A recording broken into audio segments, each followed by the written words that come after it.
Hello students, आज मैं आपके साथ साझेदारी के एमसीक्यूज को डिस्कस करूंगी।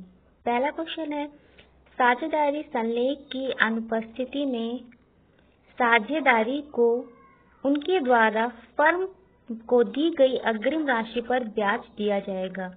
तो देखिए, जब साझेदारी संलेख नहीं बनाया जाता है तब जो भी पार्टनर फर्म को लोन देता है उस लोन पर उसे 6% का ब्याज दिया जाता है। अगला क्वेश्चन है, कौन साझेदारी की विशेषता नहीं है? समझौता, लाभ विभाजन, सीमित दायित्व, 2 या 2 से अधिक व्यक्ति। तो साझेदारी में क्या होता है? 2 या 2 से अधिक व्यक्ति होते हैं। साझेदारी एक समझौता होता है, इसमें सब साथ में मिलकर कार्य करते हैं और उस लाभ को आपस में बांटते हैं। लेकिन जो ऑप्शन नंबर सी है, सीमित दायित्व, ये यहाँ पे सही होगा क्योंकि आपसे पूछ रहा है कि कौन सी विशेषता नहीं है। साझेदारी में साझेदारों का जो दायित्व होता है वो असीमित होता है। अगला क्वेश्चन है, साझेदारी समझौते के अभाव में साझेदारों की पूंजी पर ब्याज दिया जाएगा। तो देखिए, जब साझेदारी संलेख नहीं बनाया जाता है तब साझेदारों को पूंजी पर ब्याज नहीं दिया जाता है। तो यहाँ पे ऑप्शन कौन सा सही होगा? Option number D. Next question है, चालू खाता है, व्यक्तिगत खाता, वास्तविक खाता, नाम मात्र खाता, इनमें से कोई नहीं। तो चालू खाता जो है ये व्यक्ति से जुड़ा हुआ खाता है, तो यहाँ पे ऑप्शन कौन सा सही हो जाएगा? व्यक्तिगत खाता, पर्सनल अकाउंट। करंट अकाउंट जो होता है ये एक पर्सनल अकाउंट है। नेक्स्ट क्वेश्चन है, चल या परिवर्तनशील विधि के अंतर्गत साझेदारों के पूंजी पर ब्याज क्रेडिट किया जाता है। तो देखिए, पार्टनरशिप में हम 2 तरीके से अपने खातों को रखते हैं। पहली होती है स्थिर पद्धति और दूसरी होती है परिवर्तनशील। तो जो परिवर्तनशील मेथड से अगर हम क्वेश्चंस को लगाते हैं, अकाउंट बनाते हैं, तो क्या होता है कि हम सिर्फ एक ही खाता बनाते हैं, साझेदारों के पूंजी खाते में, पार्टनर्स कैपिटल अकाउंट। तो यहाँ पे कौन सा ऑप्शन सही होगा? Option number C. Next question है, साझेदारों का चालू खाता हमेशा होगा।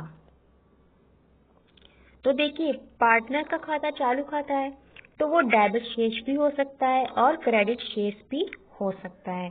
तो यहाँ पे ऑप्शन कौन सा सही होगा? ऑप्शन नंबर सी, दोनों में से कोई भी, या तो डेबिट होगा या फिर क्रेडिट होगा। अगला क्वेश्चन है, साझेदारी की पूंजी पर ब्याज की गणना होती है। तो साझेदारों को जो भी पूंजी वो फर्म में लगाता है उस पर साझेदारों को जो ब्याज मिलता है उसकी कैलकुलेशन, उसकी गणना हमेशा आरंभिक पूंजी पर, मीन्स ओपनिंग कैपिटल पर की जाती है। यहाँ पे कौन सा ऑप्शन सही होगा? Option number A. Next question है, लिखित साझेदारी अनुबंध बनाना अनिवार्य है, ऐच्छिक है, अंशतः अनिवार्य है, इनमें से कोई नहीं।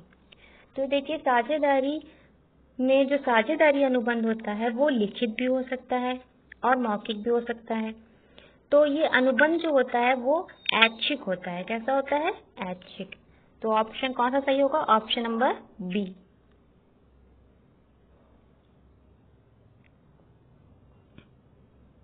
नेक्स्ट क्वेश्चन है, साझेदारों की पूंजी पर ब्याज लिखा जाता है। साझेदारों की जो पूंजी पर ब्याज होता है उसको हम लोग कहाँ पे लिखते हैं?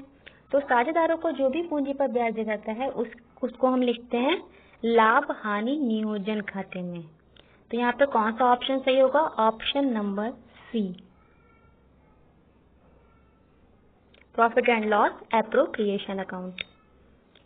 नेक्स्ट क्वेश्चन है, फर्म के लिए साझेदार के आहरण पर ब्याज है। तो जब भी कोई पार्टनर होता है जो जब फर्म से कोई भी वस्तु या रुपया निकालता है तो वही आहरण होता है।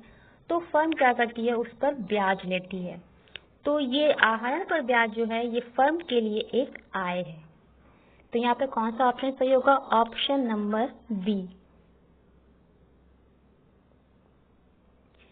नेक्स्ट क्वेश्चन है, किसी समझौते के अभाव में साझेदारी फर्म के लाभ व हानि का विभाजन किया जाता है।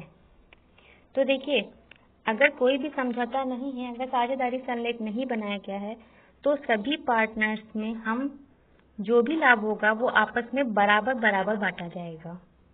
तो यहाँ पे कौन सा ऑप्शन सही होगा, ऑप्शन नंबर ए। साझेदारी फर्म में लाभ हानि का विभाजन किया जाता है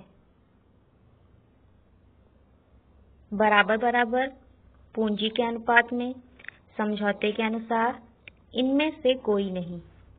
तो देखिए, साझेदारी में जो भी लाभ फर्म में होता है उसे साझेदारी समझौते के अनुसार विभाजित किया जाता है। यहाँ पे कौन सा ऑप्शन सही होगा, option number C. Next question है, लाभ हानि नियोजन खाता बनाया जाता है संचय कोष बनाने के लिए, शुद्ध लाभ निकालने के लिए, विभाज्य लाभ का निर्धारण करने के लिए, इनमें से कोई नहीं। तो जो लाभ हानि नियोजन खाता होता है ये लाभ हानि खाते के बाद बनाया जाता है। तो इसको हम लोग लाभ को डिसाइड करते हैं कि हम आगे कहाँ कहाँ खर्च करेंगे। तो समझ लीजिए इसमें आंसर क्या होगा यहाँ पे, सी, विभाज्य लाभ निर्धारण करने के लिए। ये लाभ से जो भी पैसा आया है उस पैसे को हम कहाँ कहाँ खर्च करेंगे। नेक्स्ट क्वेश्चन है, एक सामान्य साझेदारी में साझेदारों की अधिकतम संख्या हो सकती है। तो साझेदारी में अधिकतम संख्या जो हमारा अधिनियम था, वैसे तो साझेदारी अधिनियम में पहले 20 थी, लेकिन अब जो है ये बढ़कर 50 हो गई है। तो साझेदारी में साझेदारों की अधिकतम संख्या 50 हो सकती है। यहाँ पे ऑप्शन कौन सा सही होगा, ऑप्शन नंबर ए।